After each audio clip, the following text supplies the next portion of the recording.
CNBC's UK Exchange. Newsletter: Brace yourself for rising bills as new tax year kicks off. By Ian King. Hello and welcome to this week's CNBC UK Exchange. This week I am assessing the many changes taking place with the start of the new tax year and the largely negative consequences they will have for British households and businesses. These changes come on top of an array of higher costs for a range of services that kicked in at the beginning of the month. Along with higher energy costs, due to the Middle East conflict, it all promises to add to the unpopularity of the Labour government in coming months. The Dispatch. For most countries in Europe, Latin America, and much of Asia, the new tax year starts on January 1st. In Britain, due to a historical quirk, it starts on April 6th. Since medieval times, it had begun on March 25th, which was also New Year's Day. But in 1752, the government replaced the old Julian calendar, introduced by Julius Caesar, with a more accurate solar calendar. This shortened the year by 11 days, and so officials moved forward the start of the new tax year by the same amount. It moved forward by another day in 1800 to compensate for a rogue leap year. The start of the 2026 to 27 tax year will be hard on working Britons and small businesses. Tax thresholds and allowances remain frozen, so those getting pay increases in line with inflation and those benefiting from a rise in the minimum wage will see more of it swallowed by income tax. Some workers will find themselves moving into a higher tax bracket. More estates will be dragged into paying inheritance tax, while changes targeting wealthy, non-dom residents also kick in.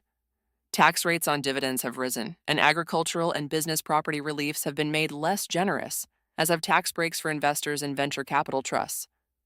For an estimated 860,000 sole traders and landlords, new Making Tax Digital rules will oblige anyone earning more than £50,000, $66,419, from self-employment or property to send Revenue and Customs quarterly updates on their income and expenses. The Federation of Small Businesses has warned of higher compliance costs. At the same time, hundreds of thousands of businesses face higher business rates, a long-running sore, following a revaluation of the rateable values of all commercial properties in England and Wales.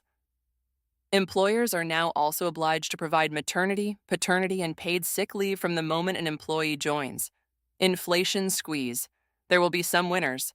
Benefit payments are going up, and a cap limiting benefits to 2 children per household has been scrapped.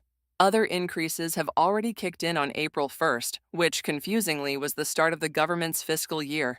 Most mobile and broadband suppliers have raised charges, while Ofwat, the regulator, has permitted water companies to increase bills to fund infrastructure improvements. Water UK, the industry body, estimates bills will rise by an average 5.4%, or around £32.40 a year. Also going up are the TV license fee that funds the BBC and the vehicle excise duty motorists must pay to keep their car on the road legally. The biggest hike in bills for households will be the rise in council tax, a hypothecated levy paid from post-tax earnings that funds local services. Most councils in England are raising this by 4.99%, representing an average annual increase of £114, but some, like Shropshire, Worcestershire, and North Somerset, are doing so by as much as 8.99%. All of which, on top of higher petrol prices due to the Middle East conflict, will add to inflation and significantly weaken disposable incomes. It will certainly negate any savings from a freeze in regulated rail fares and the government's decision to switch some green levies from household bills to general taxation. Meanwhile, those incomes will also buy less as employers in sectors like retail and hospitality raise prices to reflect higher costs, particularly the rise in the minimum wage and increased energy bills. Stuart Machine, chief executive of leading retailer Marks & Spencer, wrote 2 weeks ago that government-imposed levies now accounted for more than half of his company's energy costs. The energy price cap, meanwhile, is expected to rise again in the summer due to the war in the Middle East. It promises to be an exceptionally uncomfortable summer and early autumn for consumers, and by extension, the government. Ian King. Need to know. Novo Nordisk's Wegovy cleared by UK drug price watchdog for heart disease. The new recommendation from the National Institute for Health and Care Excellence will significantly expand access to Wegovy on the country's National Health Service. NHS. Farmers face price rises due to fertilizer shortage.